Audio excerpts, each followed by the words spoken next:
Okay, thank you for joining us for a special meeting of the Town Council. January 23rd, 2007. At this time, I'd like to ask you to join us in the Pledge of Allegiance. I pledge allegiance to the flag of the United States of America and to the republic for which it stands, one nation, under God, indivisible, with liberty and justice for all.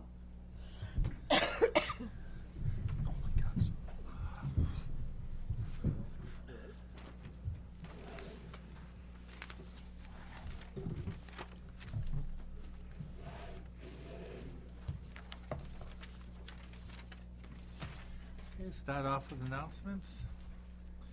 Upcoming Town Council meeting, Thursday, January 25th, 2007, 6 p.m.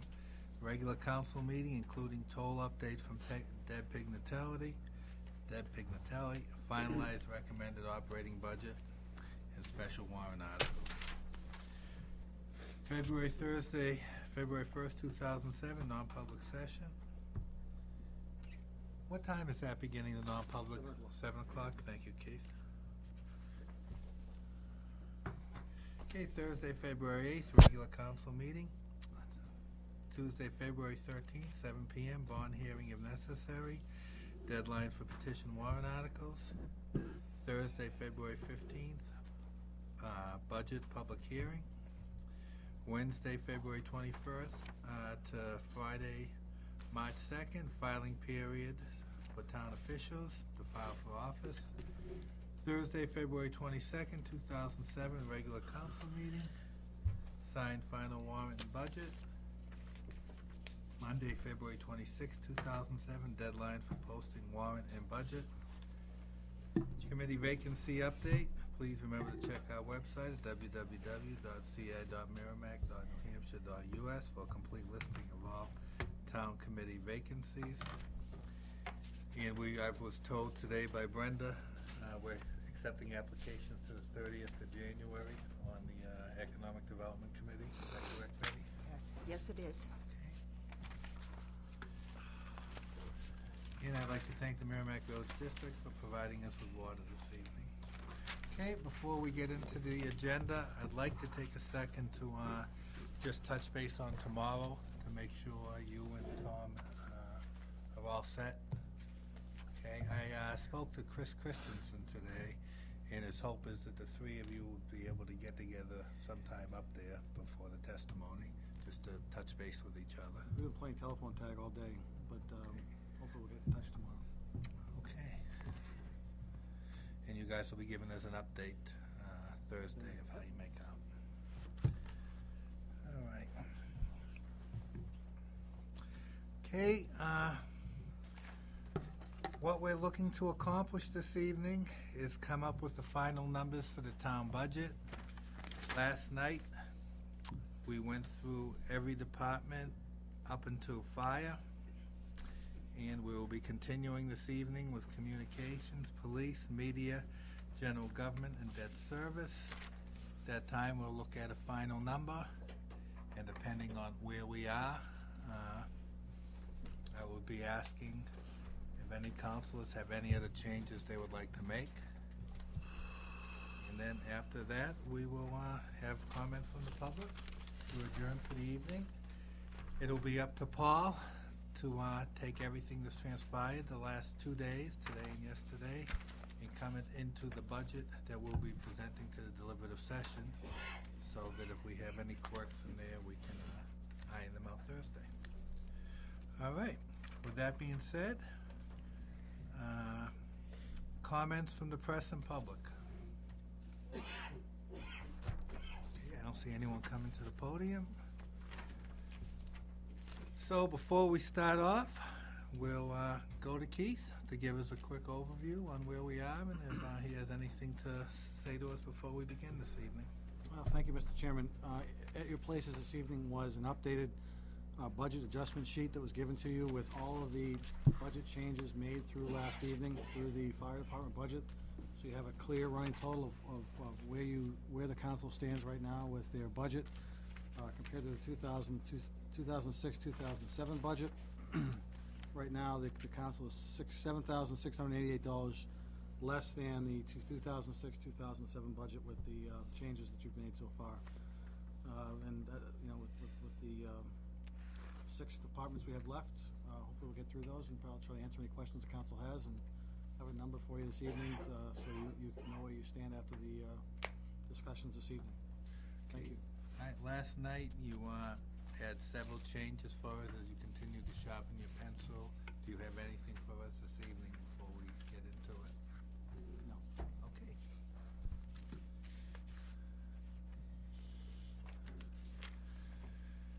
Okay, for anyone that's watching us for the first time, what we try to do is introduce the department. Mr. Hickey gives an overview of the changes in the budget, or whether it's the same. We bring up the representative from the department, and then we begin at one end, ask questions as we go around, and that's it. We really don't have any statements from the departments. It's more or less answering questions and going. With that being said, we'll start off with communications, and I'll go to Keith. Communications, again, just to remind the council, really hasn't changed at all. There are no changes in personnel. The police chief tried as best he could to minimize any increases in the operating supplies and those types of things, and has done that. There is a small increase in the communication department, but as we discussed earlier with the police chief, there really are no significant changes to the operations of the department that's been proposed in my budget. Deputy Chief Milligan, Assistant Chief Milligan, I don't know, what's his title now? Is here this evening. Is here. I'm sorry, Captain Doyle's here this evening as well with to answer any communication questions I guess you may have. But got a few people from the police department here that'd be happy to answer any questions you have. Okay, then with that said, we'll start with Tom Mahon. I have nothing, Mr. Chairman. Thank you. Nancy? Neither do I. Mike? Yes, under 8260, the telephone, those cellular telephones, you said there was 9 phones. That it was.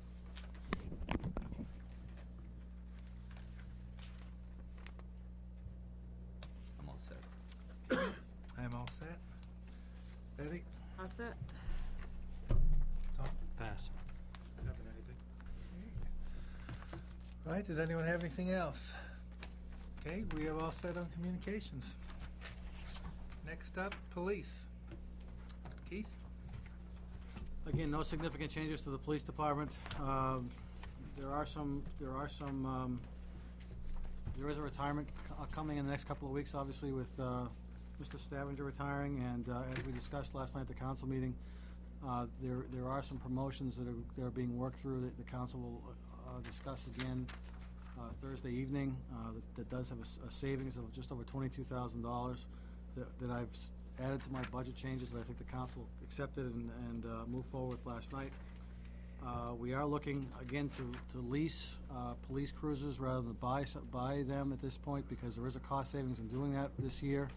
And the chief has spoken to some of his peers and finds that leasing vehicles in this manner and being able to lease a couple more vehicles will allow the department to better manage the mileage on all the cruisers and allow them to operate more appropriately over a 2-year period. And there is one vehicle being leased for the detectives that is a smaller vehicle that will provide better gas mileage and better maintenance to work towards the council's proposed energy conservation policy that they're working on. So other than that, there really are no significant changes to the personnel. There was a reduction in the elimination, I guess, of the part-time animal control officer. That being the only personnel change in the police department budget. Okay, thank you, Keith. I'll begin with Finley. Dave, I haven't anything. I'm all set. Thank you. Tom? I don't have anything for the police department. Betty? Pass. Okay, I'm all set with the police department. Mike? Under 8204, uniforms, is it in the union contract about the uniform cleaning? Yes. It is. Yes, sir. Okay, I'm all set. All set. Tom? All set. Okay. If everyone is all set, Then we will move on to media. The media department, as Nicholas presented last evening, two changes that I want to make sure the council's aware of. One is, in the current budget, there is one full-time and two part-time employees. What we've proposed is two full-time and one part-time employee, so the same number of people, just increasing the part-time to a full-time position. And he's also asking for additional funds, $75,000 for new video equipment, video and audio equipment to some of the video and audio equipment they have in this room, the courtroom, and also at the studio is outdated and needs to be replaced. Things are breaking down and they need to be upgraded.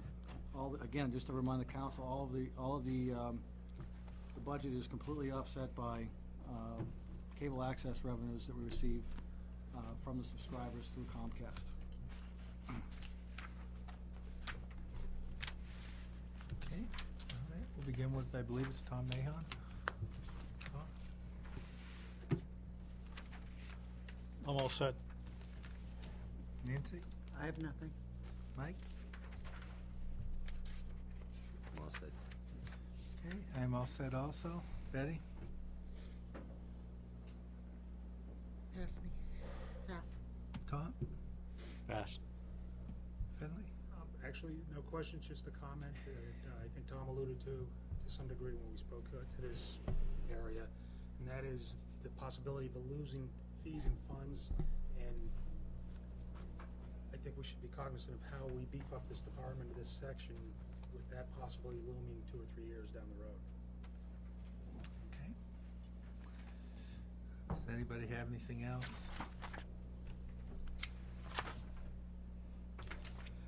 Betty, I noticed you said pass as opposed to all set. That's why I want to check with you before we move out of this. I'm all set now, thank Okay. you. Okay. Tom also passed. Yeah. Tom, you all set?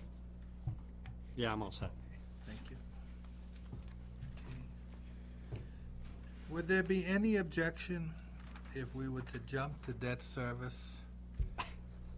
And I say that because I expect it'll go quickly, and I also expect the general government may not go as quickly, and that way we'll basically have it down to one.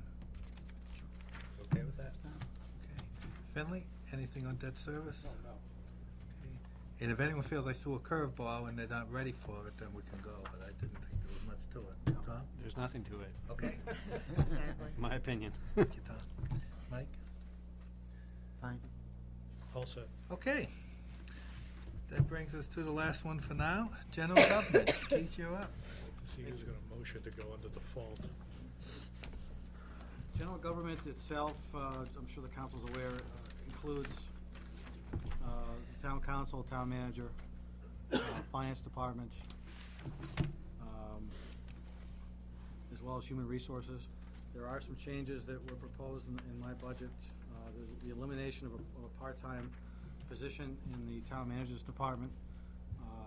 There's been some discussion about, there's been some discussion, I guess, or inquiry about the assistant finance director position. If I could, I think Paul has included the job description in. Not that job description. Not that job description. Well, if I could just take a second. I spoke to Paul a little bit about the assistant finance director position. As the council, I think, recalls, the position is supposed to be split between the town manager department and the finance department. The individual who's been working in that department has been working specifically on one area, and that is trying to centralize the purchasing town-wide and trying to standardize as best we can the bidding services that we do. Currently, I think Paul's going to hand out, if the council would like to see it, on the different bids that the individual has been working on, and some of the bids they will be working on in the upcoming months. As you'll see in that handout, we have the town and Paul and his department has been able to try to better standardize some of the bidding processes that we have in town to ultimately save money through the bidding process. Without that position, I think there would be some significant difficulties in trying to continue this approach with the finance department. One of the things you'll see in the upcoming bids, I think the council's aware, we're gonna go out to bid on health insurance, dental, life, disability insurance, those types of things, basically most of the employee benefits. The individual, the assistant finance director, will be playing a critical role in trying to develop the bid specs as well as analyze the bid results when they come back. And then one of the primary functions of that position in 2007 and 8 will be the hands-on assistance that she'll be giving to the finance director and other finance staff members with the conversion to new financial software. That will take a large majority of the year and will be a significant undertaking for the department that who's in that position will be critical in trying to make sure that that conversion goes as effortlessly and as smoothly as possible. And I would just want to make sure the council's aware of that as they deliberate on the general government budget overall. Paul and I are here to be happy to answer any questions the council may have on the general government beyond that. Okay, I have some questions, so I'll wait my turn. Finley? I'm all set, Dave. Huh? I'll pass. Betty?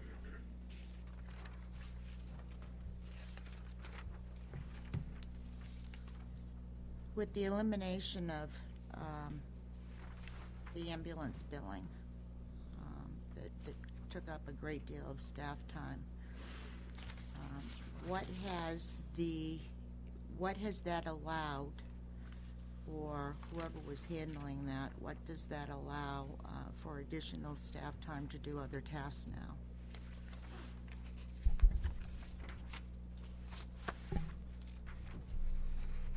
The person who used to handle the ambulance billing now also works and helps out Human Resources and basically is the benefit administrator.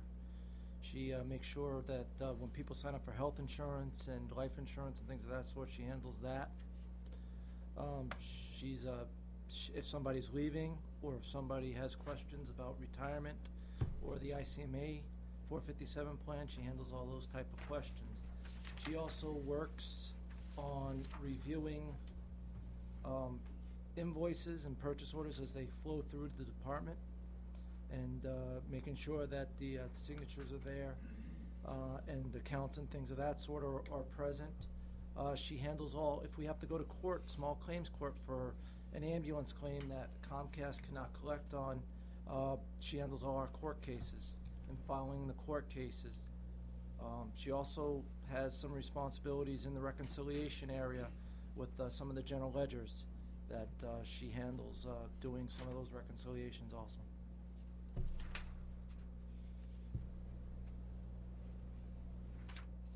Okay. Prior to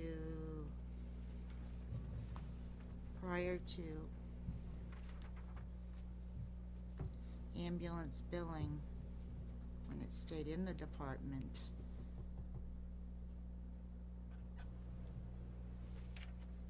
what sort of cases, what sort of situations, what areas were you lacking in? Because that was taking up a great deal of time. That's now freed up, so she's able to do all of the things that you just indicated. I'm just trying to get a grasp of how the department functions. Can I ask a question I really think is pertinent to this? Absolutely. Because I don't know the answer, and it's not a trick question. But I was always the understanding for several years that a lot of times when we saw that little car out front was Bob Levan working on ambulance billing. At least that's many times was told that he was always he was working weekends trying to get a handle on it.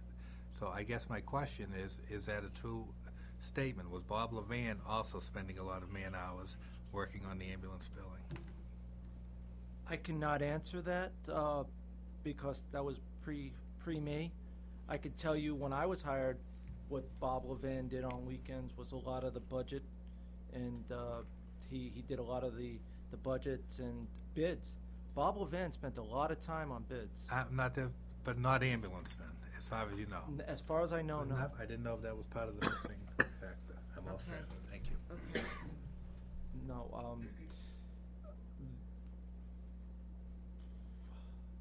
the department was before I was hired, was a department of 4. Accounts payable, payroll, Bob Levan, who was the finance administrator, and an accounting supervisor. Prior to that, there was an assistant. I don't believe he was called the assistant, but he was the assistant. There was Bob. There was an accountant and a payroll clerk. How many years you going back? That would be probably around the 99 timeframe. Okay. With that. Once they took over billing, they got a new position. Billing of the ambulance, they got a new position. And that position was the ambulance biller. As that ambulance biller left, the position morphed into an accounts payable / handling of still processing. We still have to process our ambulance claims to Comcast. Did the ambulance biller's position stay and become something else? Sorry. Yes. Yes. Okay. It morphed into another position. We still need to, all the run sheets from fire department come up to finance. Finance then processes them and sends them down to Comstar, so there's still a lot of work that before we send them to the ambulance company so they can bill. There's copying and there's files and things of that sort that needs to be done. And that's been moved down. When I was hired, I got involved with a lot of the reconciliations that were done instead of monthly, once a year. And that's what I was doing, and I was involved with the budget process, and Bob Levan had the bidding, the purchasing end of it, plus the overall supervision and the final review of the budget. As Bob Levan left and I became the finance administrator, we switched the roles around where I'm doing a lot more of the budgeting and the management of the finances for the town, and this woman is picking up the purchasing end of it and still doing the reconciliations, as well as my accounting supervisor is also doing reconciliation. How is the purchasing getting done prior to the hiring of your assistant? Bob Levan was doing it, and it was delayed sometimes up to 2 weeks before we would get a bid out. Right now, we're getting bids out within 3 days of us coming in from a department requesting the equipment or the purchase of an item. We get them out within 3 days. I got a follow-up question there. In between Bob Levan leaving and this new position coming on, there were a few months of lag. Correct. Okay, so let's take Bob Levan out of the equation and put him on a golf course. Okay. During those 3 months, purchasing still had to happen. What was happening? Was someone else doing it? Were you working 100 hours a week? 3 months is a long time. What was happening? I was working a lot more hours back then, working Saturdays and Sundays. Also, I was sending off some of the smaller purchasing. I was dropping down to an accounting tech / accounting clerk. My accounts payable lady was helping me out with some of that stuff. There was a delay. There wasn't as many purchases as what was coming through now. We were kind of in a lull for the purchasing. Also, at the same time, we were also getting ready for year end. Can I ask another question? You may. Thank you. I'd like to cut through all the baloney and garbage and really get to it, okay? My question is point blank, give or take approximately, how many hours was Bob Levan working? Bob Levan was working between 55 and 65 hours. And that's not during the budget season, that's regularly. That basically what his hours probably averaged out to, yes. Okay. If this position goes away, okay, bye-bye, and you're gonna be here, at least for now, someone's gonna be doing your position, how many hours do you think you're planning on working to get it done? Or does this whole plan just go out the window? I mean, speak now or forever hold your peace. Can I take a step back? You can do anything you want. When I was here hired, and Bob, when we were both working together, Bob and myself were working together, we were working anywhere between 90 and 110 hours a week. between the two of us. And that was combined to get the job done. And like I said, it was a two-person job for 110 hours a week, roughly. And if this person goes away, there's going to be several changes that are going to get done. This person not only will do the bids, but that will free up other time for departments because more of the bidding will come through finance. Right now, finance is only doing the equipment bids.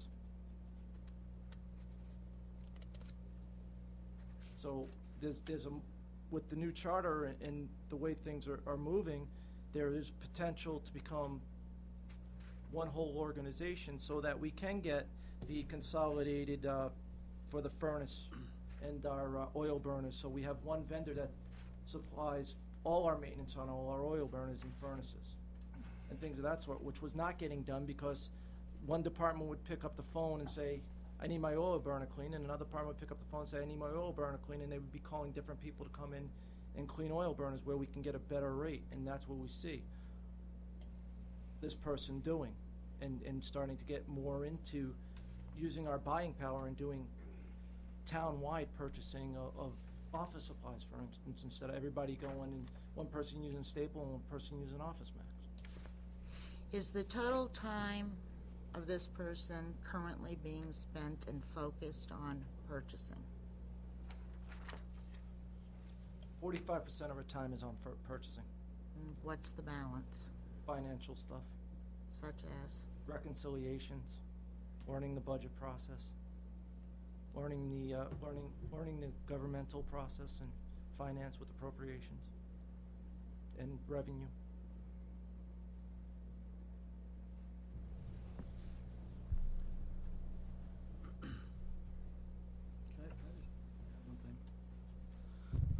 One of the things Paul mentioned that kind of stuck in my mind was that up until the past couple of years, in many of the accounts that needed to be reconciled or should be reconciled on a monthly basis were being reconciled only annually.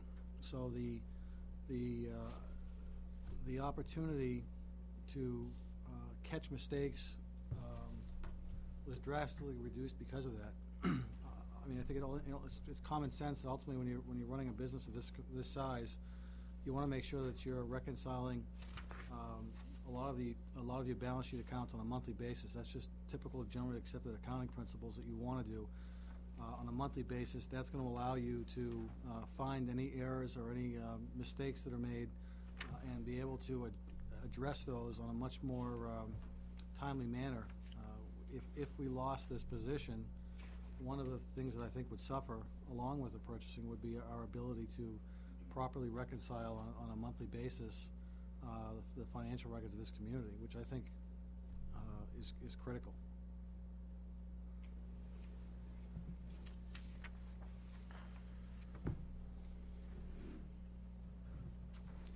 I'll pass. You can come back to me. Okay, very good. Thank you.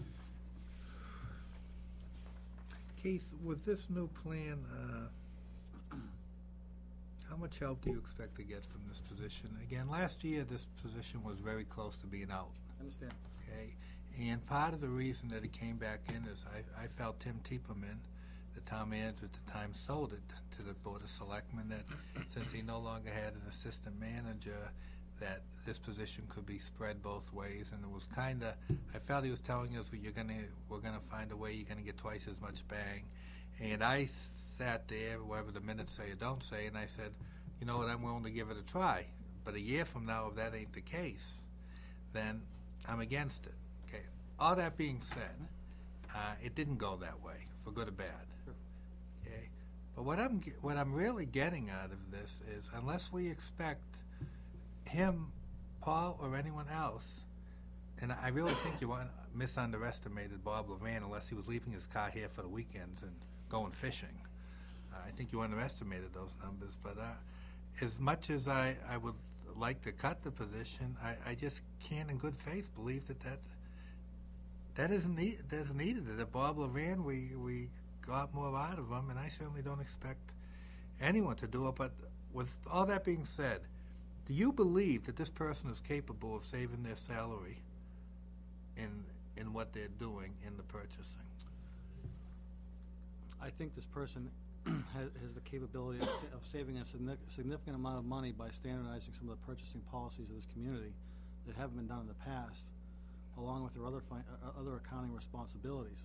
I think it'd be difficult for me to say that it's going to, that the savings she's going to bring to this community is going to completely offset the cost of having her here.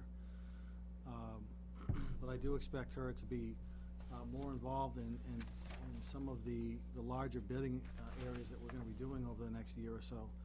Again, as well as this financial software conversion, having been through a couple myself, is a pretty time-consuming task, and it's not something I don't think Paul can handle on his own by any means. Well, with all the other things that he has responsibilities to deal with,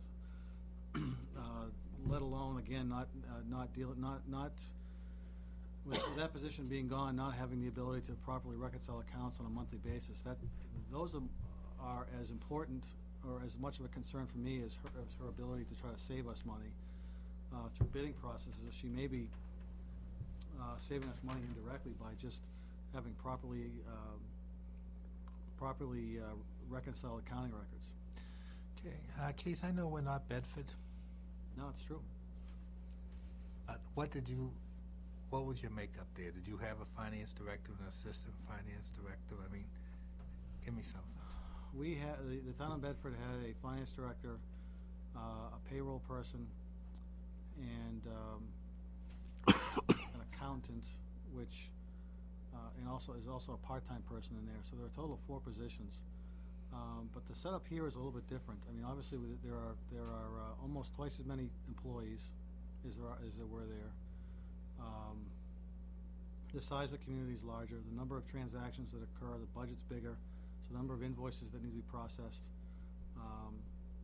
is greater.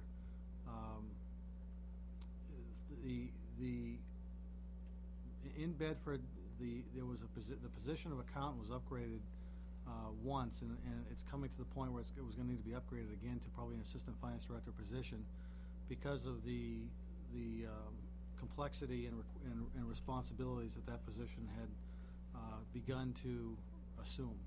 And I think in a community this size, if you look at the finance department makeup in Merrimack compared to a finance department makeup in other communities of roughly the same size, I don't think you're going to find that the department here is overstaffed by any means.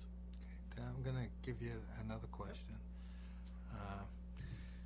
During this whole process, there's been a lot of cuts. There's also been additions. And through it all, you've been the leader in it, and more times than not, you've basically stated the line that we have to do what we have to do. If everything was perfect, we'd all have a bag of money. But what I got from it, you were going to get the job done. As the administrative leader, you could get it done, and you could provide services so that it was really seamless to the consumer. Okay, there was one area that we came across that I think the council and yourself kind of unanimously felt the overtime on the fire is reaching an area we do not have a comfort level. And at that point, we came through. I guess bottom line is, but everything else, you've given me a warm feeling that it's going to happen. When it comes to this, if we walk out of here tonight and this position is gone, do you feel that this would be your second biggest item that you think really would create a hole there, or how will you get by without it? Well, again, I think the way we'd have to get by without it is by eliminating some of the things that person's doing. A lot of the bidding processes, the reconciliations would go away. So the concern I guess I would have is that the financial records that this council and the town departments receive on a monthly basis, annual basis, may not be as accurate or as they would be with that position there. And I think that if you lost this position, it would be a pretty significant loss to the finance department and be, I think, extremely overwhelming for Paul and the balance of the members of the finance department to try to pick up whatever slack has to be done in order to operate on a normal basis. I got one last question, and then I'll move on. It's the same place I'm trying to go, is with every cut that's made, we get the feeling, if this position stays, do you feel that with everything else being done, you can still go to war and you have what you need to properly run this community? If the position stays, I feel very comfortable that I'm talking everything now. I'm talking with everything we've done. I'm just saying, because I get the feeling that if we don't give you this position, when you start talking about the reports won't be accurate, I'm not comparing this to the fire department and a heart attack, but I'm beginning to feel this would be another area where I may not be able to look a citizen in the eye and honestly say there's been no effective services. again, I think it's obviously a difficult position for the average taxpayer to feel an impact on, but I do feel as though indirectly, every department, including the finance department and the community as a whole, will feel some type of an impact with the elimination of this position. I've beaten this one to death. I know where I feel. Okay, Betty, we will be coming back to you. Mike? Thanks, Dave.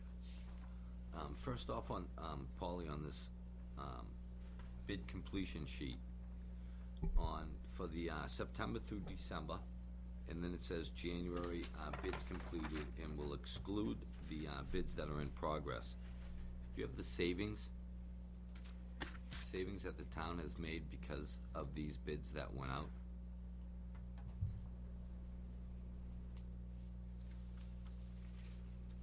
I'd like to answer that if I can, because and if I'm giving a wrong answer, give it.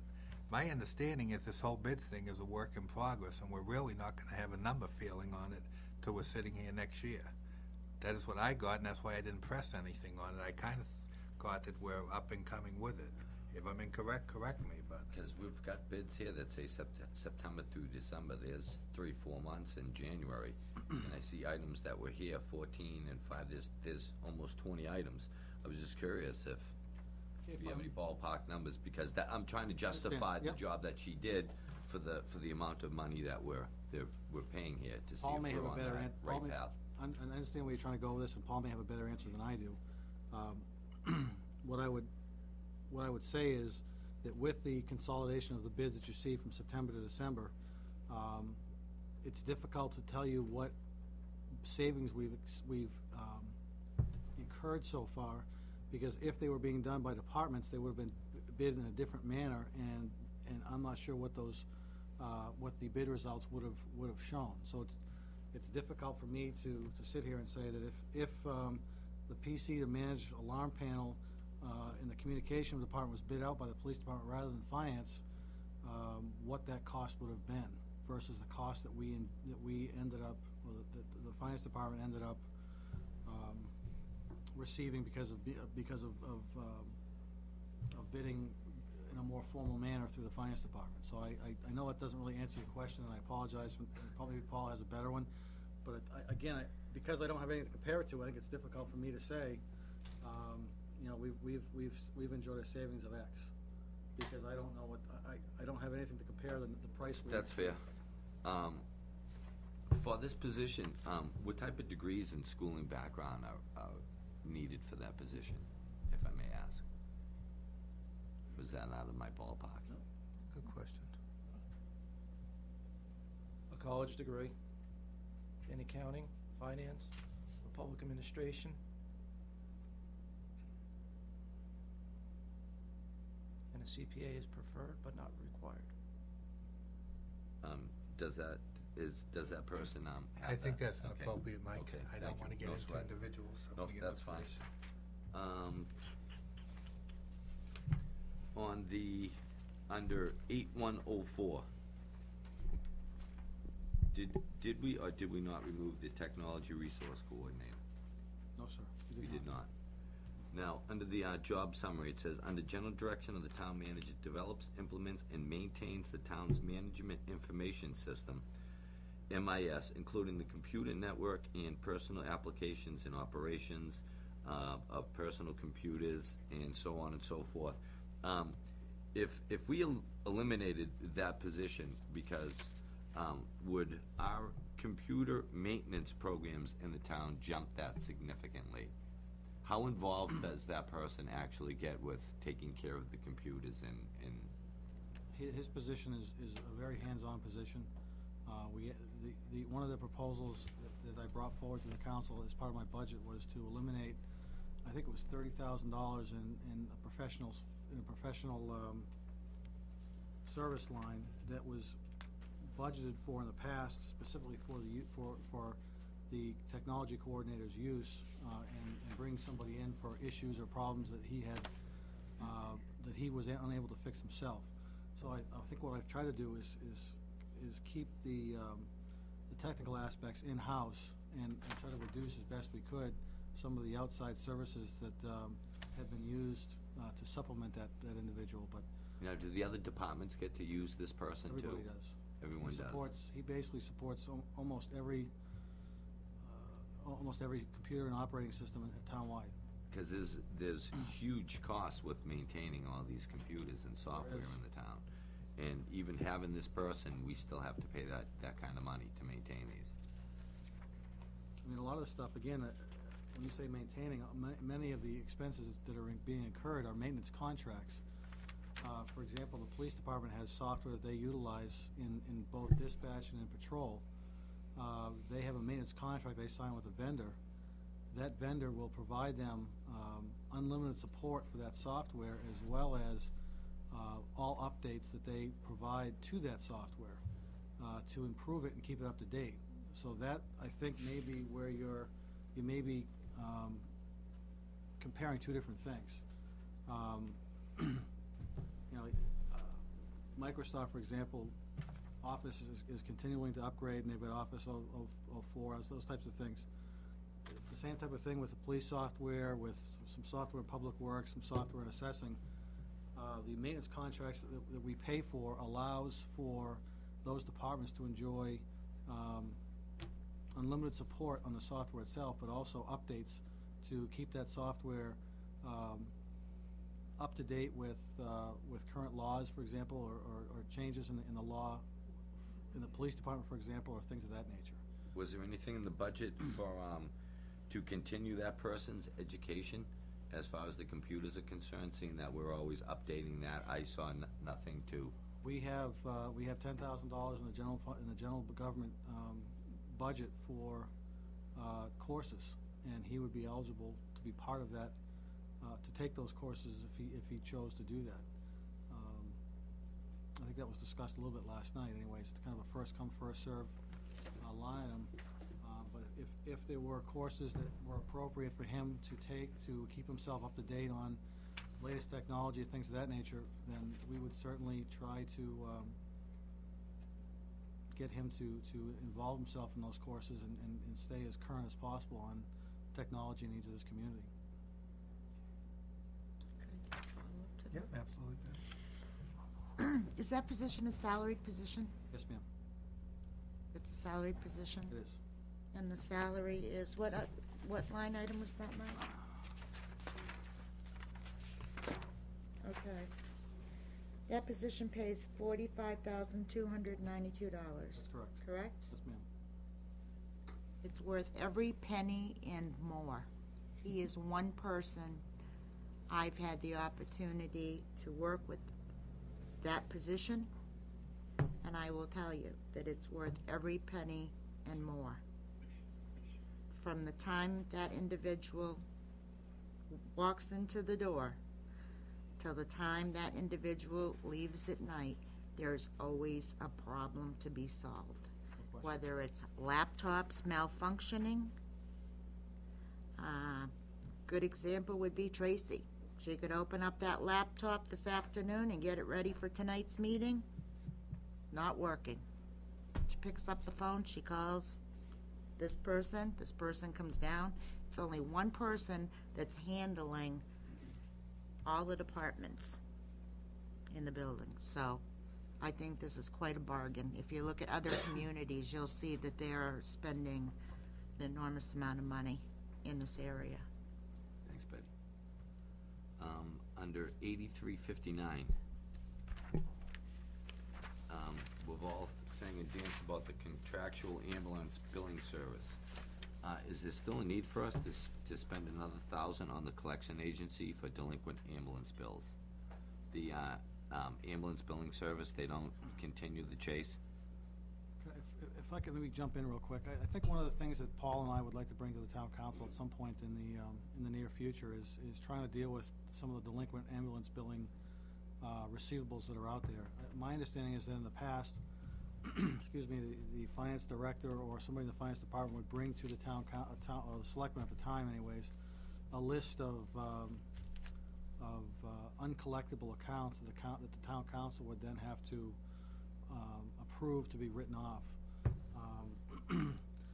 I'd like to bring something forward to the town council sometime in the next few months that would address that concern and try to determine whether or not the time and the money that we're incurring to try to collect some of these bills is really worth the time to collect those bills. So basically, are we spending $10 to collect 5? That's something I think I'd like to have Paul work on and provide to the council, because I think there is an opportunity to update that process and that procedure and see if the council would be willing to work with us to make some changes if warranted. But the ambulance billing service will only go to a certain point as far as collections go. Basically, if we charge somebody $500 for an ambulance trip and Medicare, Medicaid will only charge will only pay $400 and there's a $100 balance, Comstar will collect only for a period of time, and then it's really up to the town to decide whether they want to write off that balance or go after it. And my understanding is, for the most part, we go out, the town has tried to collect every penny of outstanding ambulance billings, and I think some of the analysis may show that it's costing us more money to collect it than it is in revenue we're Now, collecting. when you actually contact a collection agency, how much is it for each individual case? Because it's just such a round random number of 1,000. Is it $10 and we had 100 of them, or we just throw a number out there? It depends on the claim. It depends on the amount. It's all based on a fee, and we send them out. If they're in state, we try to bring them to court. If they're underneath the small claims court, if not, we have to send them to collection agency. Is the fee a percentage of what is owed? Of what is owed. And if they're out of state, we go directly to collection agency. And under 8460, operating expenses, what exactly is the public relations for $2,000?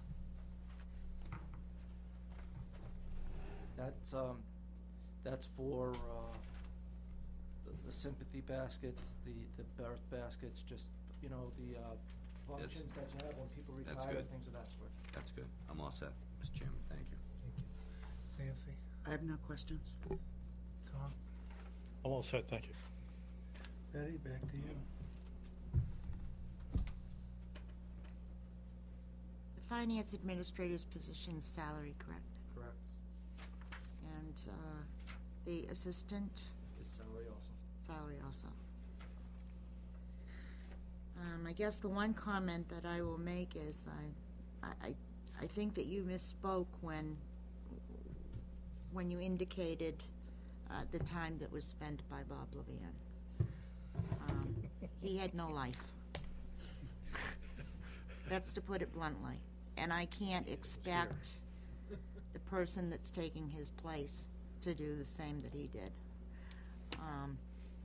He always told me, and I'm just trying to make a little light of the situation if people just bear with me, he always told me that it was his preference to come to work, because if he didn't do that, he would have chores to do at home, so that this was sort of his way out. But I think that he's going to be a hard act to follow, and I wouldn't put his schedule on anybody else. There were many times when I pretty much directed him to leave because he had worked so many hours.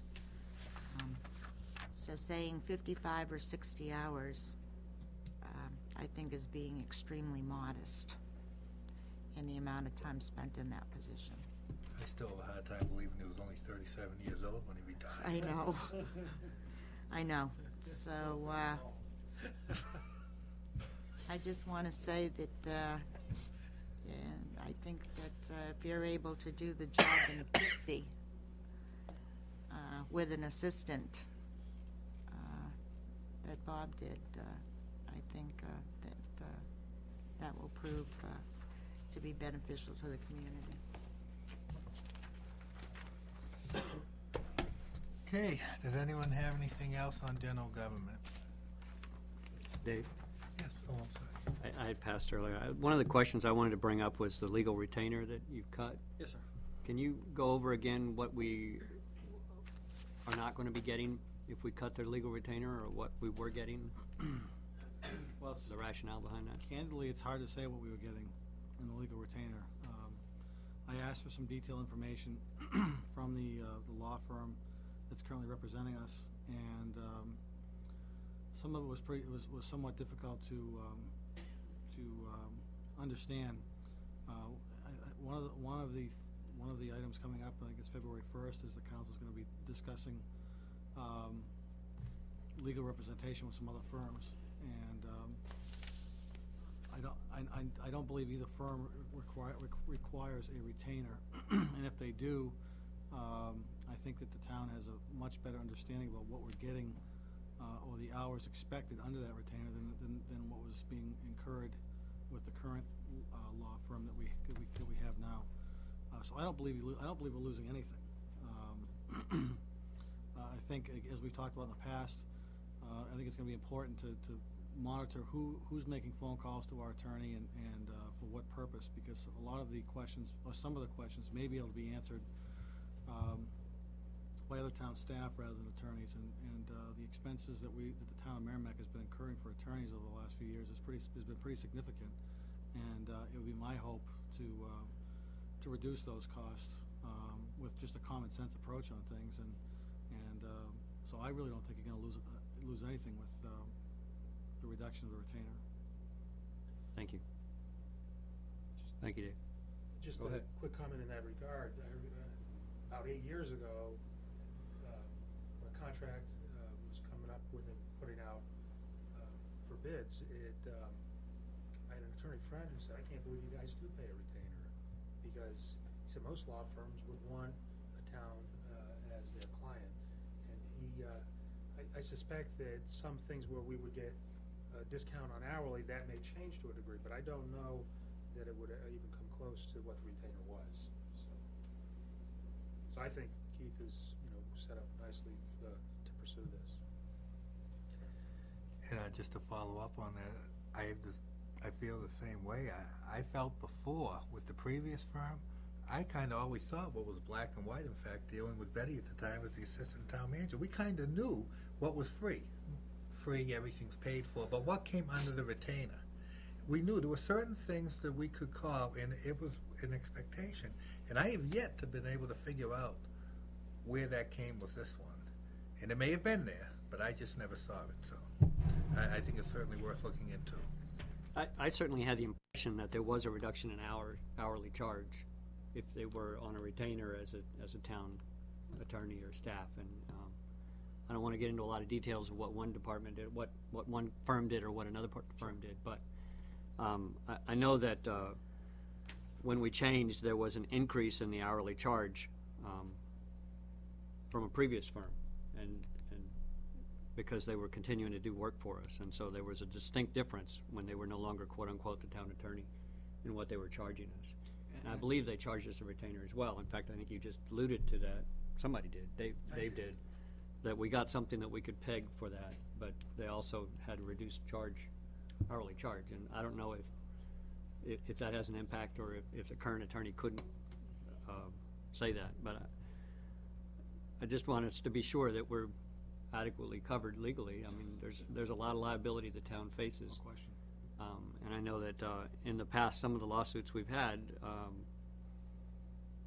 have been won or lost based on our law firm's ability to argue a case in court. And No question. for the most part, we seem to win them, and that was good news for the town. Yes. Anybody have anything else in general government?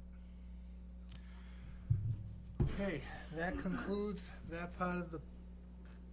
I'm not sure this is the appropriate time to bring up. I've got maybe one additional cut I'd like to suggest. not sure this is the appropriate time, you want to get into some additional deliberation, but Paul and I have worked through some of the budget issues during the day today, anticipating some potential need for some potential other cuts and trying to figure out a way to do things, and I have one suggestion. I'm not sure Is it in general government? No, sir. Okay, then what I'd like to do, Keith, if we could, then just close out this phase, Absolutely. Yep. general government, then I was going to go around the table and see, now that we've been through this for 4 weeks, and we know where we are right now, what comments we would like to have, and then we will start with you as we have been all through it with the overview. As we stay right now, the number I believe is the same, we're $7,688 in the good. Okay, so what I would like to do is go around as we have and just hit the whole budget one last time. And when I say not by department, just overview. Does anyone have anything they would like to touch base on? And Keith, we'll start with you. The one change or proposal that I would bring forward for the town council's consideration is this. I think as the town council knows, the MYA building has been upgraded over the past few months, with the exception of one thing, and those are handicap bathrooms. The handicap bathrooms are budgeted for in the amount of $10,000 in the 2007-8 budget. So sometime after July 1st, we would look to go out to bid and have those handicap bathrooms done at the MYA building to make them compliant with ADA. My impression in my time here is obviously that building has we've invested a great deal of money in that building, and it's a very important building to the community itself. And what I would like to suggest is that I would like to utilize some expected savings in the 2006-7 budget to have those bathrooms done prior to June 30th. To try to have those bathrooms done sometime in the winter or early spring, so when that building opens and starts getting utilized on a more regular basis, that those handicap bathrooms are done. I think what that does is it shows some goodwill on the town's part that they want to get that building squared away and be done with it, and turn that back over to the MYA and make it fully compliant. And I do think that with some of the savings we'll enjoy with some of the savings in the budget so far, that we can afford to spend that $10,000 in this year's budget and get those bathrooms done prior to the spring season starting up. So if the council would be accepting of that change, I would bring that change forward as well. I got a question to ask on that, Mike. I guess my question is, I guess it goes call a spade a spade. Are we looking to do it because we've just done the MYA and it really, this is the final thing to having the building ready with baseball season and all coming on? So I mean, it's a natural. And I guess the only question I have to ask is Monday morning quarterbacking.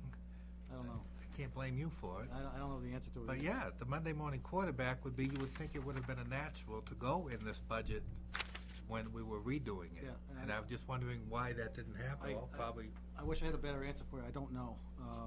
But I do think that it would be something that we could dovetail in with the work that has just been completed, and that would be the last piece that needs to be done at the MYA building. So it could be opened up in the spring, and everything would be compliant. And do you feel that, and then Mike, I'll go to you, sir. Do we feel comfortable it can be bidded and ready for the beginning of the spring baseball season out there? I mean, it being middle of January, it would give them 3.5 months to get that done. I would certainly hope that we could bid it, and that work could be done on a fairly quick basis. And at that point, the MYA building would be complete. Yes, sir. All right, Mike? Thank you, Keith. What was the cost of the construction that just went on at the MYA? Is that $100,000? Not that much. The contract was bid for $76,000. There was about $10,000 in change order. Now, this place is still closed right now. It's not open. No, we do have a temporary certificate of occupancy and the right to assembly for that building. May I ask a foolish question? Why wasn't the handicap bathrooms included in this initial bidding process? I mean, we must have known that we had to have put handicap bathrooms in, or did we find that out after the fact? I'd like to answer that, and I'm gonna Yeah, answer because it. I need to know that. Well, I'm gonna give you a flat-out answer. We were forced to do the construction that we had to do because the fire department was gonna pull the permit. It was not safe, period. That's Okay? why we needed to do the That's why renovations. that's That's why it we right had now. to do the additions. We needed to do it because we would not have been able to stay in the building per se. You can do whatever. It was, a couple of years went on, and then finally, they did an inspection and said, you know what, enough is enough. And the bathroom part of it, and I don't know this, I'm just telling you what I feel common sense, budget cutting, the bathroom part of it wasn't part of the deal. So I think people said, as everyone's in a budget-conscious mood, back a year ago, I think they said, what is the bottom line amount we need to get this ready? And I think someone came up with the numbers and said, we can get back in there, and then next year we'll do the bathrooms in like a two-stage approach. That is my common sense guess, is how it happened. Back then, they were probably cared about $10,000 as much as we're caring about it today. Right, the I'm unfortunate. not agreeing with any of yeah. it, Mike, I'm just saying you asked a question. Does anyone contradict that that's possible the way it went down? I'm pretty confident that's exactly what happened. Well, not having been here, I don't know for sure, but Because at this stage, it will probably cost us more now. it may cost us a little bit more to do the ADA bathrooms, no question about that. But again, to the chairman's point, they were trying to. And I don't know I'm just saying common sense is, I'm sure, the bottom line number was the construction we did is what had to be done. I know that for a fact. And I'm sure that's what I'm sure the mind process was, let's get done what we have to get done. So. Okay, yep. Yes. What's the cost of that project? We have budgeted $10,000. Shouldn't be any more than that.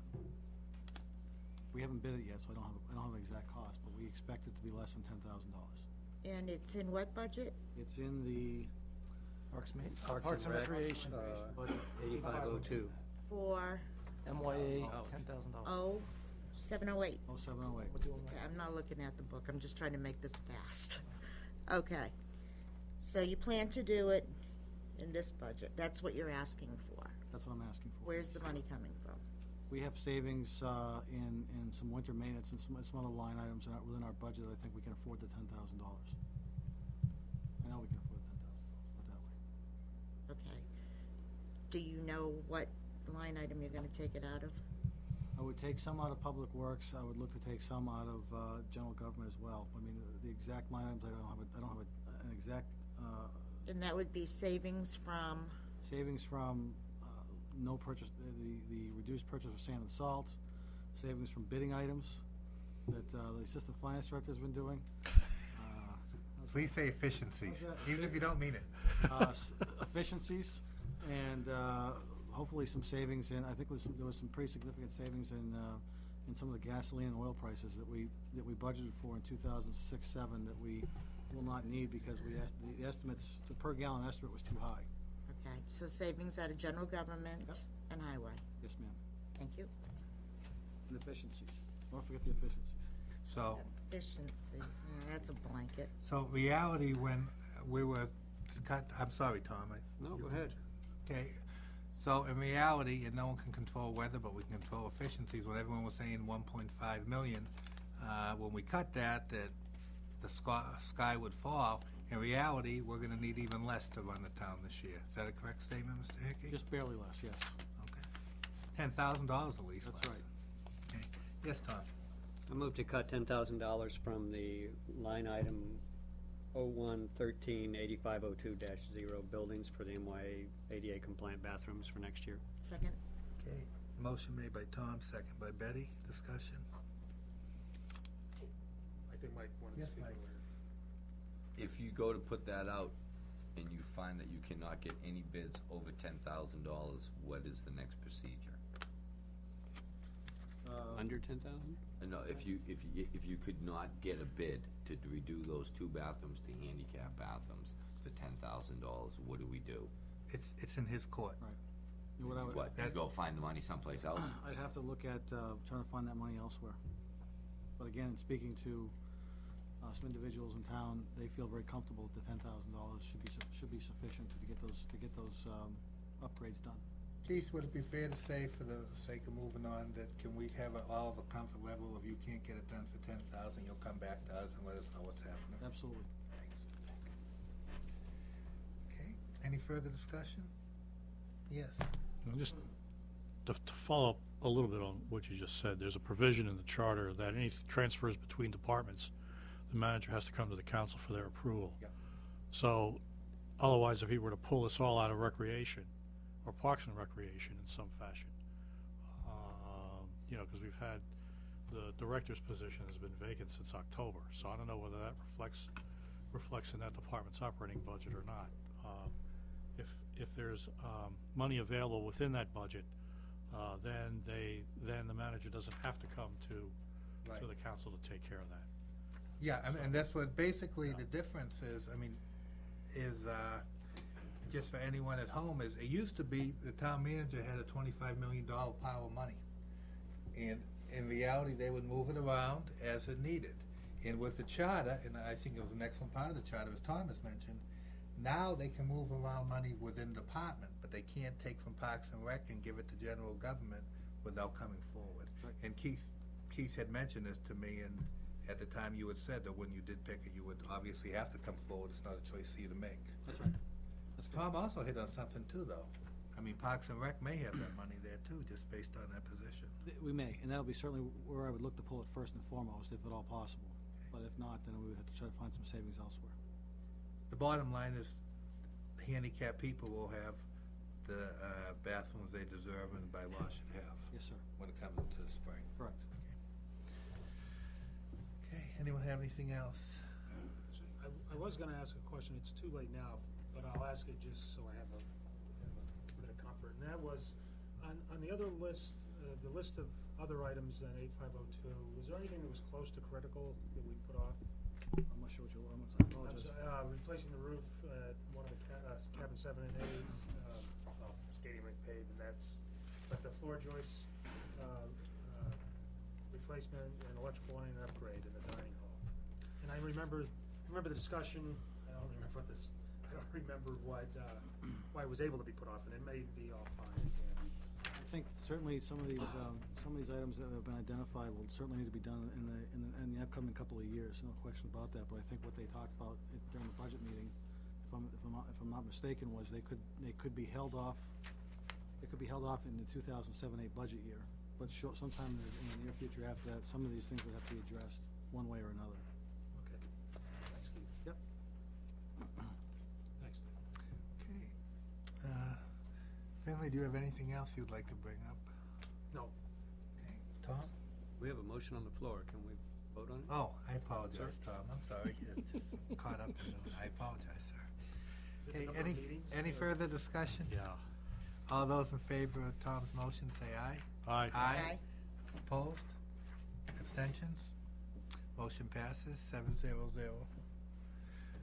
Okay, what's our number? 17,688 to the good. All right, as we can go around, I do have a motion I would like to make at some time. If I could at least bring it up, or, Oh, go ahead. okay, Betty, are you okay with that? Yeah. Okay. And Do you I'm- wanna wait till we go around? we can do that, that's Is why. that how we're gonna finalize it? Does anybody have any last additions or deletions? Well, I really wasn't gonna make a motion right now. What I was gonna do was bring up, when I spoke to Keith, about the changes he made or whatever, I did ask if we ended up with any money left, if you had anything. When I say money left, we've had a goal. The goal has been to come up the same. I said, we ended with that, like last year, if you recall, we overshot it by a few $100,000. We put it all into energy. I knew that wouldn't be the case, but I asked Keith if he had anything. And long story short, he did bring up something, and I told him at that point I would give him the floor. And then that's the only reason I kind of usurped. Keith, the court's in your thing. Thank you. I would. Tom, did you have a question on that? I had a personal motion I was going to try and make, so I was unaware that you were going to be addressing. Then why don't we have you do your here. motion So I first? thought you were going to go through and talk to everybody first.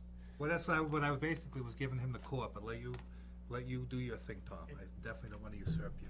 Yes. And just real quick before you do start, please, I'd like you to come back to me. I thought when you asked me if I had anything, we were still on the motion. Yeah, so why don't we Go cut back. clean, What- and we'll go to Finley, and then we'll each have our turn and go around.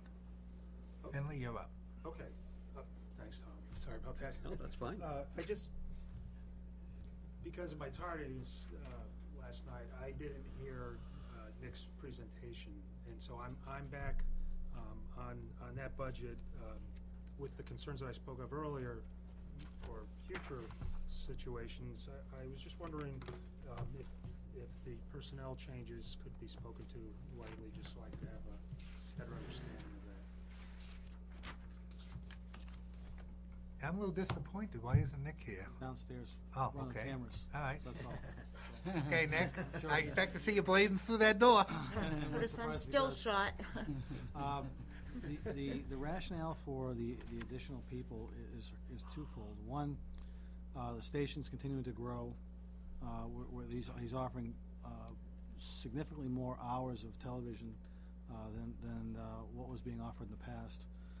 The coverage that we need to have in the office, I think, is now starting to expand beyond 2 part-time and 1 full-time position, and his ability to manage that department with 2 other part-time people is starting to become less effective.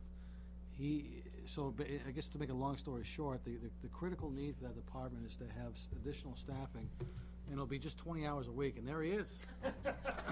Yes, here I am. When he left downstairs, his hair was down. And I want to stay with it. You got it. I apologize. So the additional hours that Nick has proposed and I've recommended as well is an additional 20 hours a week. We would eliminate the part-time position of 20 hours a week now. We would make that position a full-time position to help supplement the workload that is continuing to increase within the Merrimack television studio area. Just this is a prime example. We have a part-timer who's taping the budget committee meeting at the school tonight. I'm downstairs recording both meetings and couldn't be up here, and we had to close the studio from public hours tonight, so having the additional staff and the additional hours will help us out. And beyond that, I think there was a point that was made last night. I'm not sure if it was the chairman that made it or somebody else. If somehow, I can't imagine life without him, Nick was to move on for whatever reason, the person that we would be looking to bring on is the assistant station coordinator, I think is the title. Assistant Media Services Assistant Coordinator. Media Service Coordinator. That person would be brought on with the understanding that if and when Nick decided to move on, that person would have the capabilities to step into that role and have some continuity. You don't have that now. I'd like to step on that in Finley. That's the biggest reason I totally support it. Our part-time people do a great job, and what they are is they're assistants. They work in there. They help filming the shows, and they have a very limited amount they do. And the fact is, if he left tomorrow, we would have we don't have anyone there's been any training or any work there. It's just kind of Nick and 2 assistants, and that's why I personally believe we need someone in there, as with any department. We need one person. Can't be where he leaves, all of a sudden we say, where do we go? And I think it's important to have someone in there that's understanding it and that eventually can fill in and do the position. I think we're lacking that now. So that's why I favor it. Yes. And also, we'll use another scenario other than Nick leaving us, and that would be vacations and sick. I mean, this is a reality. These things happen to people. And as it stands right now, with Nick staying, if heaven forbid he got sick, and certainly he's entitled to vacation, we've got to have a backup person. We can't have one person in the department. The reason why I'm going to support it is twofold. I've talked to Nick, I've talked to the manager on a number of occasions regarding programming and how we want to expand even further on that and current issues that we have. Make a long story short, I don't need to go into complete detail, but you can't get the job done if you don't have the help to do it. Right. And we actually are hoping, as Keith said, we're actually hoping to find someone with experience working in community media or broadcasting, not simply upgrading a part-time position to 40 hours a week. We want to find someone with as much experience as possible. If I could just add one thing, it's a little off topic, but so I apologize. I understand the concern that some of the council has about some of the national legislation that's going on and the potential of, I guess, losing cable revenues to operate local access channels. And if that were ever to happen, whether it be in Merrimack or statewide or nationally, at that point, I think it's a policy decision of the town council. Do they want to continue having local access television coverage like this, or would they rather go back to not? So I certainly understand and respect where you're coming from, but I do think that if there was some change in how this was funded, the council would have to decide ultimately whether they wanted to provide this service to the community or not.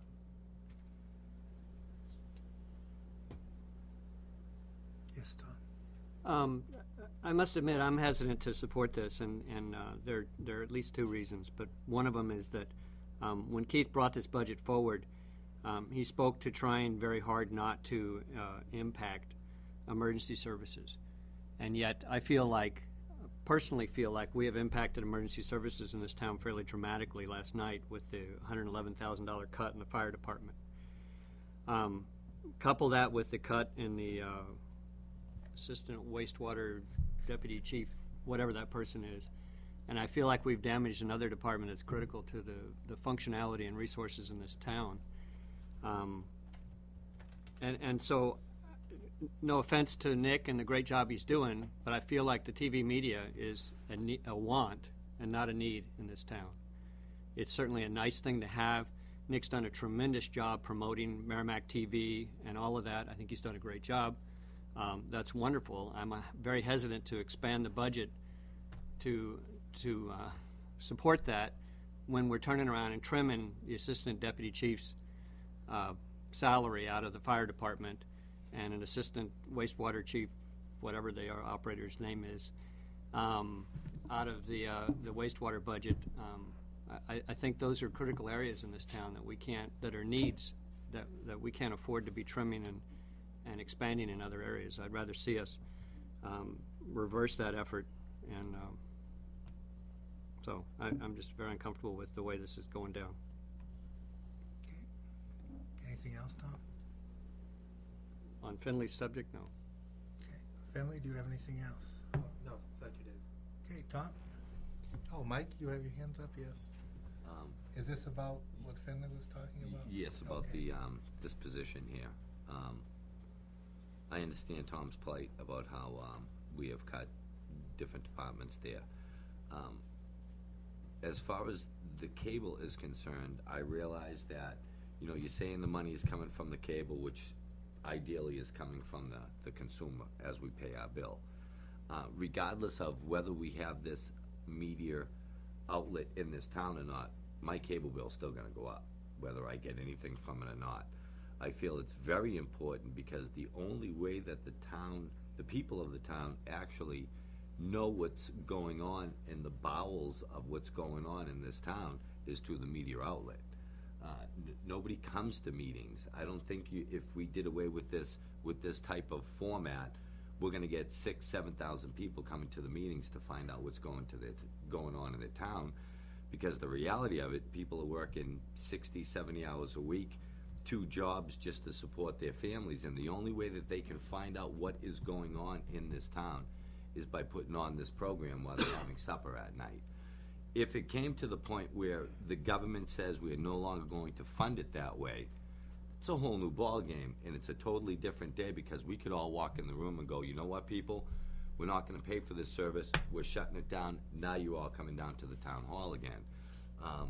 I feel it's not an out-of-pocket expense as far as the average homeowner is concerned as compared to the cuts that we have made in various departments throughout this town. Thank you. Okay. Finley?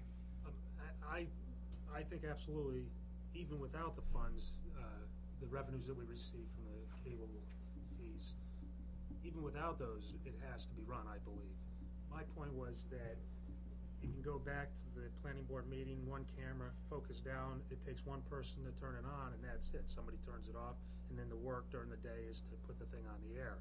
It's first rate what we get right now, and that's a nice thing, but I'm not suggesting eliminating it completely, even with no funds, but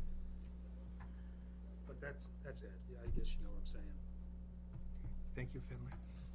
Finley, anything else involving the budget as a whole? No, Okay. Tom?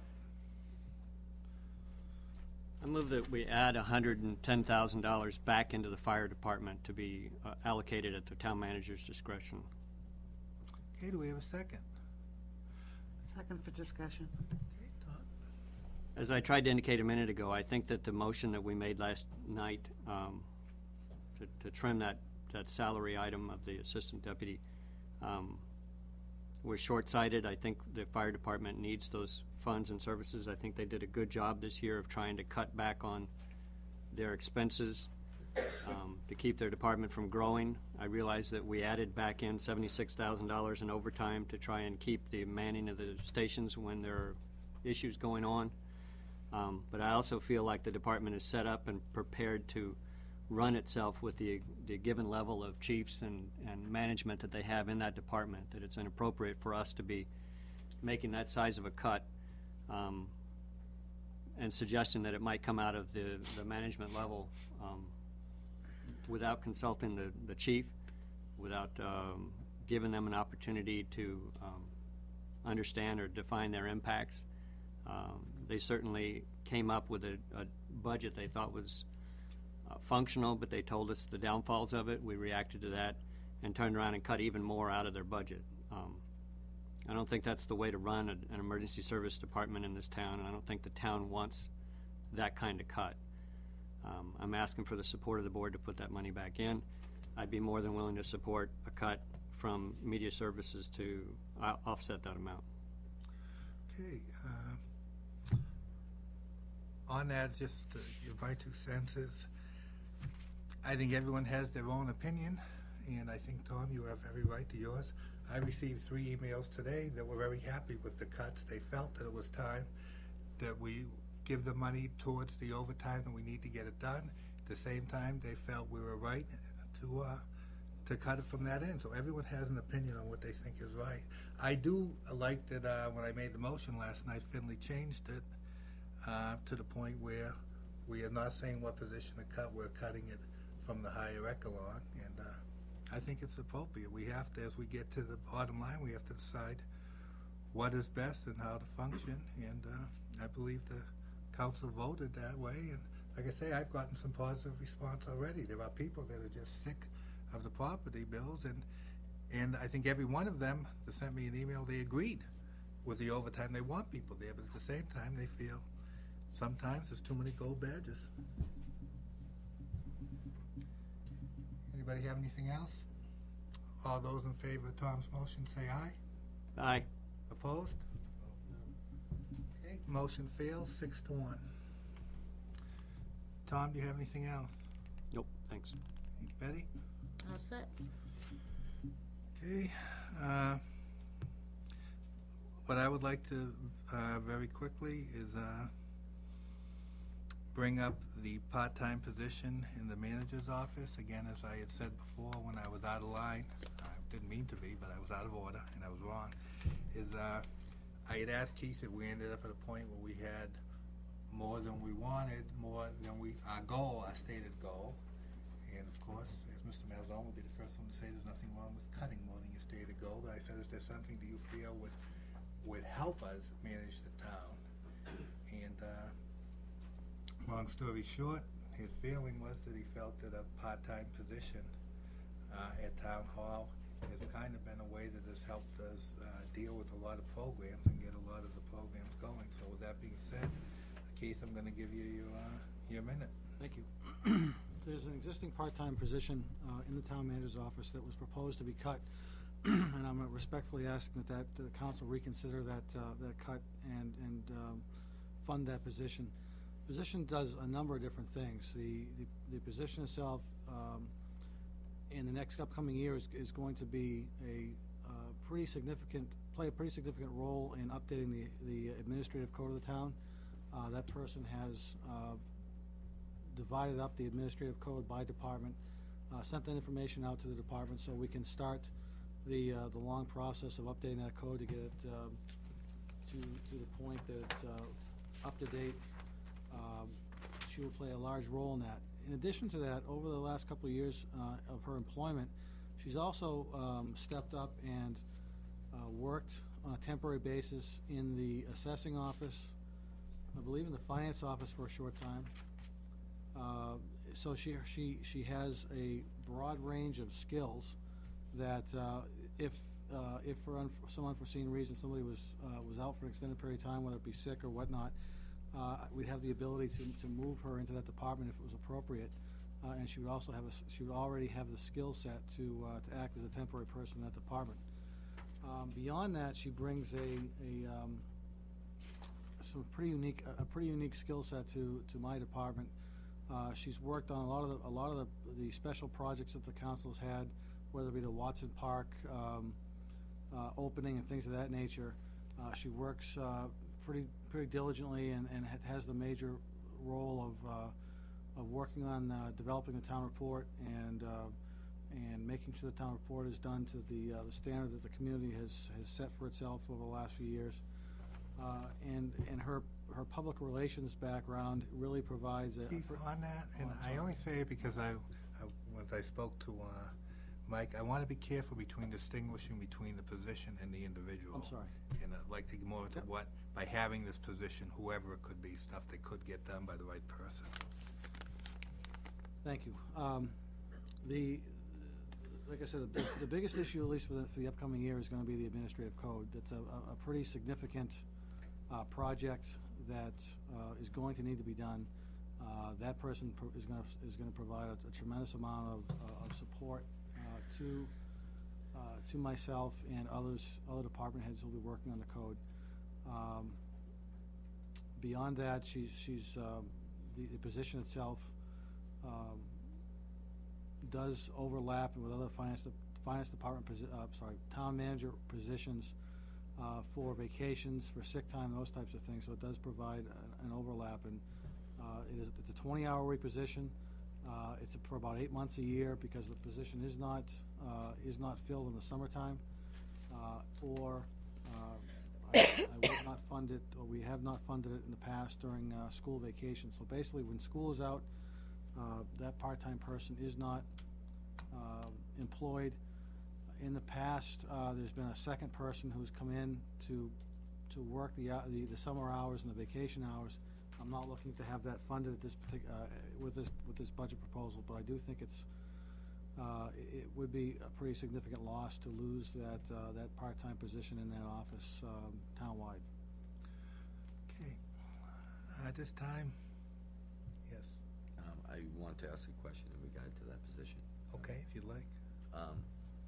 The assistant finance administrator is not going to help you out. She's going to, like, we've been going back and forth that they'll be going back and forth helping you and helping Paul, or was I misunderstood with that? The assistant finance director, my understanding was the way it was discussed during about a year ago, or just less than that, when there was some discussion about budget cuts, was that the position itself would not only assist the finance department, but also assist the town manager department. To date, that really has not happened, and quite honestly, I think the biggest help that person can provide me at this point is to provide the assistance to the finance department, to make sure that again that the financial records are as well kept and as sound as possible, and to be able to allow me to come to the council with recommendations for bids and those types of things, to feel as though we've got the best price possible, and feel confident and comfortable that when I do come to you and say that I say it with the utmost confidence. So that indirectly is helping me. Is she going to be spending any time in my office over the next year? I'd say no. With the bidding issues and I guess more importantly the financial software conversion, those types of things, I don't think she's going to have any time to be spending helping the town manager's department directly. Really? honest to God. Guys almost had me swayed. I thought we were gonna get 2 for 1. We're trying. I think that, I do think that will come. But again, we're basically starting from almost scratch on some of the bidding issues, which takes some time. There's a significant one-time, one-year project that she'll be working on with the finance software conversion. And with those 2 items, I think their time will be extremely limited outside of the finance department. A year from now, then I would hope that the finance software conversion would be gone, that we'd have some continuity in the bidding process, and that some of her time would free up to assist the manager's department with projects that are ongoing at that time.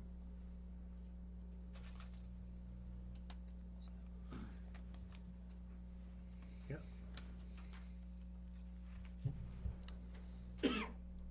Keith, throughout this process, when I've looked at budgets, in particular, budgets regarding personnel, because that's where we spend most of our money. I have made a point of looking at it not from what necessarily the individual has for qualifications and has to offer, but more as to justification for the position itself. And I know that you talked about a number of things that the person that's currently in this position is doing. But if this individual was unable to continue part-time employment with the town, would you still feel the same way? Because the expertise would not be there for the part-time position. I think if this individual decided to leave employment with the town, the replacement that we'd be looking for would be somebody with very similar or the same skill set that the current individual has. So again, to the chairman's point, I guess I tried to generalize some of the benefits of having an individual there, but if there was ever to be transition in that position, somebody would have to have the person who comes into that position would have to have very strong computer and public relations skills to deal with the large number of public to deal with, some organizational skills, and the ability to work with a wide variety of not only employees but also residents of the community that she comes in contact with.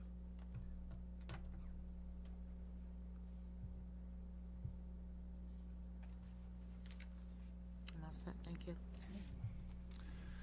Going to make a motion, if everyone's okay with that, and that's by all means, we discuss the motion. Cut to the chase. I personally, in my gut, have real issues with it, and part of it has to do with what Tom has said. I mean, we're looking at a quote administrative position that, granted, by your account, can do a lot. At the same time, we've been saying do more with less. Do more with less. With that being said, of the $25 million as we went through it, like I said, I made it a point of asking you as a counselor, since I knew I'd be in this position, where you felt it. And out of anything you could have picked, this is what you picked. And that has to weigh something on me. You know, as I said yesterday, Lord knows I'm not a biggest fan of everything you do. Thank you. No problem. You probably gained a lot of points with that. But the fact of the matter is, I believe that 2 or 3 months into this, everything you promised to deliver, you've delivered. You've understood what the people of Merrimack wanted, and you've come through it. And I promised you the one thing I would give you as a counselor is to try and stay out of your way and support whatever you felt, that you were the professional, and I was here to try and help you do the job. Again, a year from now, we'll know better. But that being said, I'm going to try and listen to my advice and say that of all the positions we had, if you feel this is the one that's going to help you best serve the people of Merrimack, then since we would still be at our goal, then I'm going to be making a motion that on line item 8107, manager office help, we add $13,138, which would be all wages and company and benefits to that line item. Do I have a second? What was the amount again? Including everything, $13,138.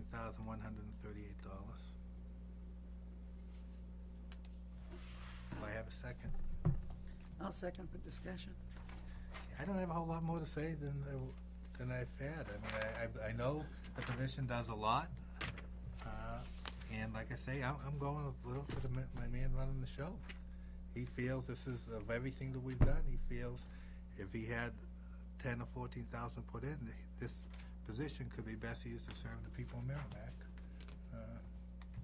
So far, everything he said, he's been on. So with that, I'm putting my faith in him. That's it. That's my speaking to it. Betty? Question.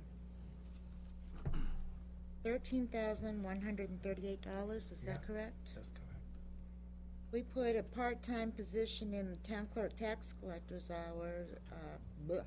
office in, part-time, 21 hours a week for 52 weeks at $14,000.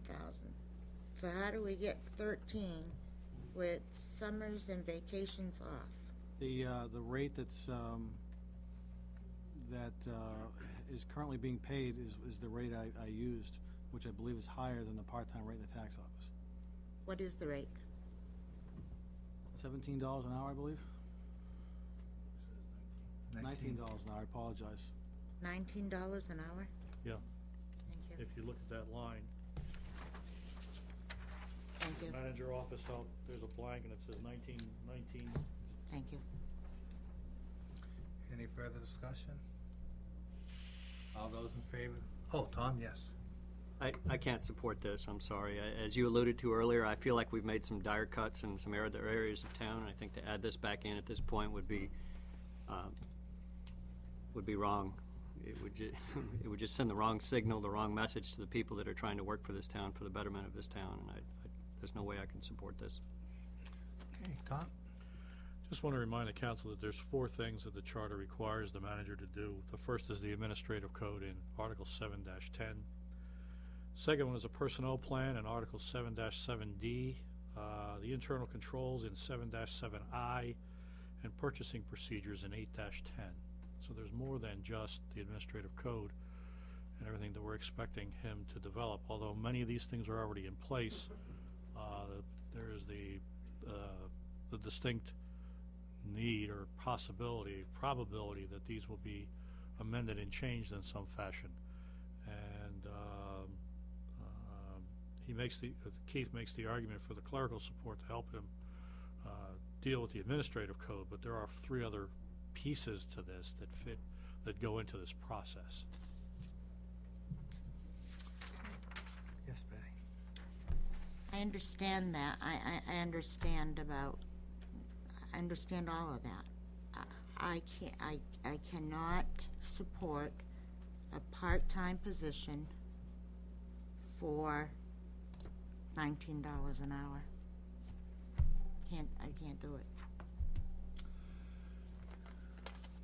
Yes, Tom? I appreciate what was added there, but my feeling is the town manager very carefully put this budget together and hopefully spent as much care working on his own budget and brought it forward. It's been changed rather dramatically by the council, but his department has not been changed dramatically, and I'm a little surprised that we're trying to come back and add in money that he had said he was going to cut and could manage to live without. Where we've cut other things, like an additional $40,000 from the library, like the amount from the wastewater, from the fire department, and things of that nature. And at the same time, we're adding to media services and departments that I feel are very clearly wants and not needs. And so I just can't support it, even with the discussion that the charter requires it. I'm hoping the town manager was considering those issues and requirements when he put his budget together. Okay. All right, the only thing I'd have to say is I am disappointed in some of it. Like I say, I had made no secret that I was not for supporting the added help in the clerk's office, but I did support it because I felt Diane wrote in her memo the need for it, and that's why I'm hoping Mr. Hickey would be treated the same as the town clerk, and that's and that's my opinion on it. Yes, Betty? I was the one that added that position to the town clerk's office. Yep. And it's a $12 an hour job, and there's an enormous amount of training that's going to be involved in this individual to be able to serve the public, and that was the purpose for that. Yep. I'm not denying the town manager. I cannot justify a part-time position at $19 an hour. Okay, so you'll probably vote no then. You're correct. Okay. All those in favor of the motion say aye. Aye. Aye. Opposed? No. Okay, motion fails. Betty, you wanted to vote against it, is that correct? That's correct. Okay. Motion fails 5-2. Tom and myself voting for it, the rest of the council voting against it. Thanks for consideration, appreciate it. Yep, no problem. Okay, do we have anything else? Mike, you're up. All set. Nancy? I'm also all set. Tom? Also, Mr. Chairman. Okay, does anyone have anything else they would like to add? Dave, can I go back? I'm sorry. I Yeah. did skip one. I had a quick question for the town manager. Up at the wastewater treatment, there had not been an increase on the compost in 8 years, and I was wondering if they did increase that this year, and if that increase was in the revenue budget. It isn't yet. One of the things that I think we discussed with the council was that there is going to be some type of a study done with Public Works and wastewater to determine whether or not the cost that we're charging for that material is reasonable. If it does need to go up, and ultimately, bottom line is that the best way of disposing the leftover sludge? But Do we need a study, and how much is the study going to cost? Because Well, talking to everyone up there, this is gold in Merrimack. Study's going to be done internally. I mean, it doesn't. It's not. Okay, so we're not going to spend $5,000 It's not- I mean, it's not rocket science for a to study on determine how what- much we're going to sell No, I mean, compost for. It's pretty easy to do an analysis on how much it's costing us to prepare that compost for resale versus the cost that we would incur in disposing of the sludge that goes into the compost. So that's not something we need to go outside for. Okay, does anybody have anything else? And we'll close this phase of the budget. And at this time, I will go around and ask each counselor if they would just have any comments they would like to give on the process in closing. Finley, we'll begin with you.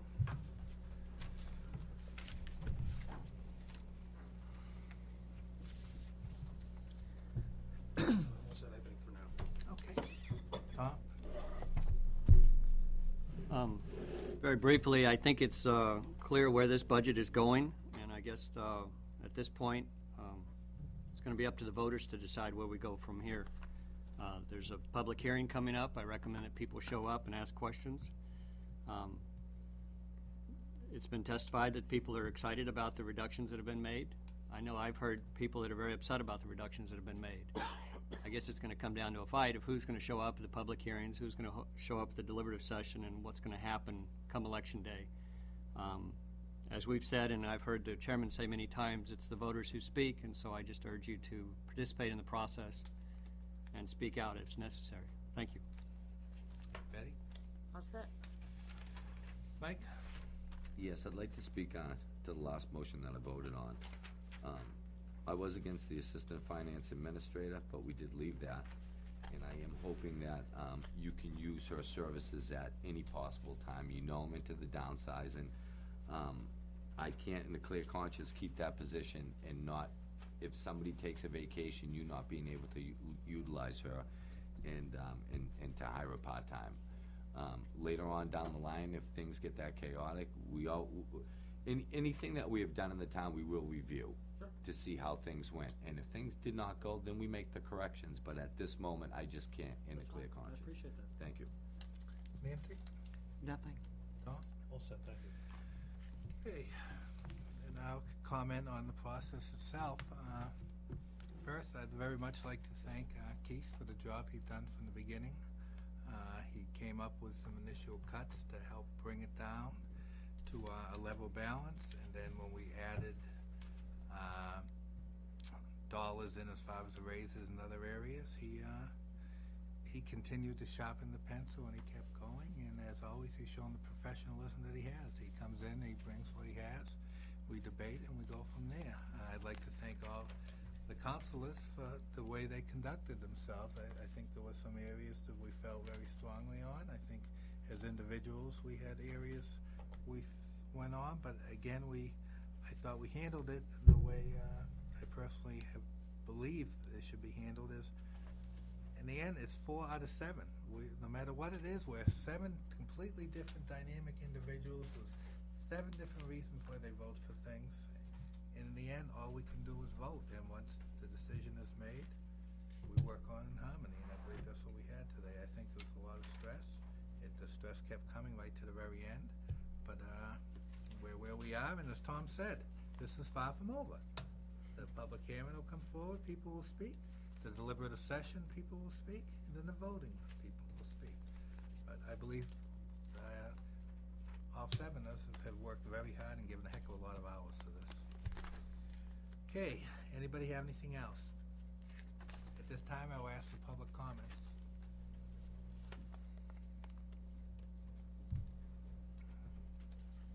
Jackie Chisholm, 55 Bates Road. I would like a kind of a mathematical explanation on what happened last night.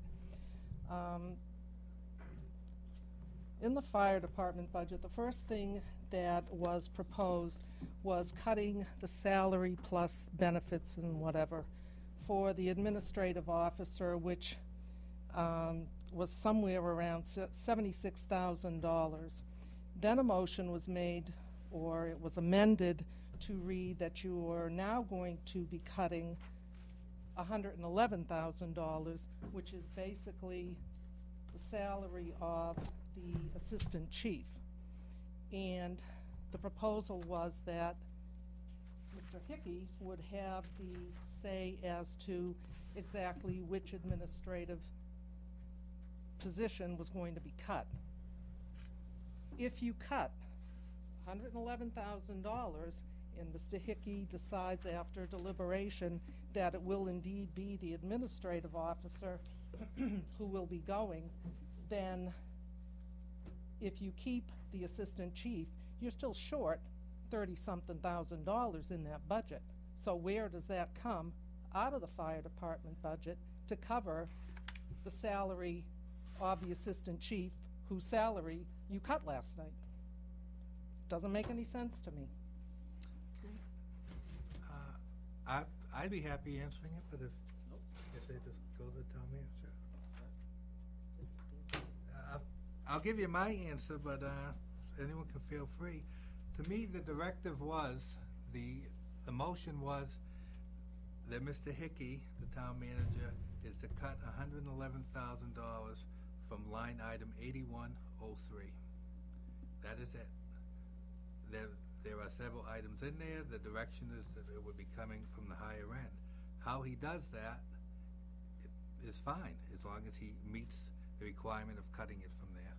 What is 8103? I do not have the 8103 is paperwork in wages front. supervisory in the fire department. So in effect, that is the assistant chief's salary. So what happens if you want to keep the assistant chief because of his knowledge and whatever, then you cut the low man on the totem. Nobody else's salary is going to make up that $111,000 except the chief, whom I guess you are now looking to hire. So what do? Do they then have to go to the overtime budget that was just added in and say, well, screw it, we're taking $30,000 out of the overtime to cover the assistant chief if we want to keep him? They wouldn't be able to do that. To answer your question, I'm I don't know if it's the answer you want, but I'll give it what it is.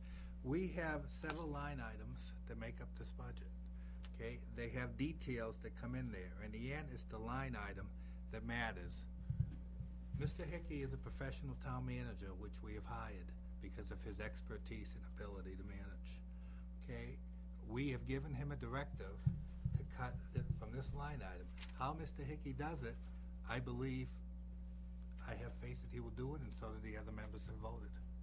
As far as breaking down, that's all I can say. But mathematically, I don't understand how he's gonna do it unless he gets rid of the assistant chief. That takes care of the problem. Yes, If he Mr. wants to Hickey. get rid of another chief, then you've got to reduce other salaries to cover that. Correct. My understanding is it's my responsibility to come up with $111,000 worth of savings in that line item.